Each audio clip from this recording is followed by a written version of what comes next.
Albert রোডে ISKCON মন্দিরে সেখানে রথযাত্রা। ইসকন মন্দিরের রথযাত্রায় ভক্তদের ভিড়।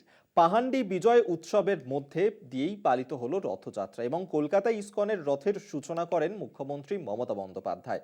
কাজ সম্পূর্ণ হলে পুজোর পরেই দীঘায় জগন্নাথ মন্দিরের উদ্বোধন করা হবে, এমনটাই জানিয়েছেন আজ মমতা বন্দ্যোপাধ্যায়। সেই কি জানিয়েছেন আজকে মমতা বন্দ্যোপাধ্যায়, শোনাবো আপনাদের। মনে রাখবেন, আমাদের বাংলায় আমরা যখন দুর্গাপুজো নিয়ে মেতে থাকি,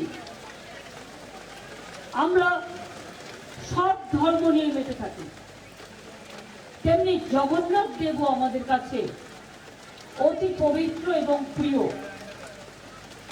বাংলার অর্ধেক লোককে আজকে আপনারা পুরীতে জগন্নাথ দর্শনে দেখতে পাবেন, কখনো ইস্কনে, কখনো পুরীতে, কখনো মাহেশে, বিভিন্ন জায়গায়।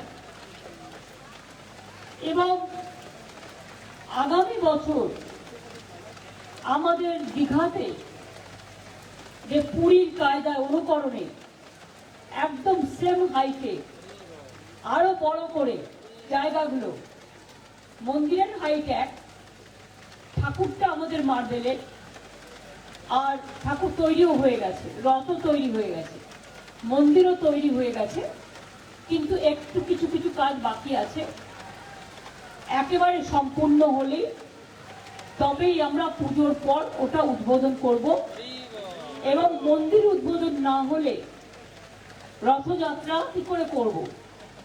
তাই আগামী বছর থেকে ওখানেও রথযাত্রা শুরু হবে। আপনাদের সকলকে আগাম আমন্ত্রণ রইল। মন্দিরটা যখন উদ্বোধন হবে আপনারাও নিশ্চয়ই সবাই আসবেন এবং উপলব্ধি করবেন যে এই কাজটাও এত তাড়াতাড়ি আমরা কি করে করলাম।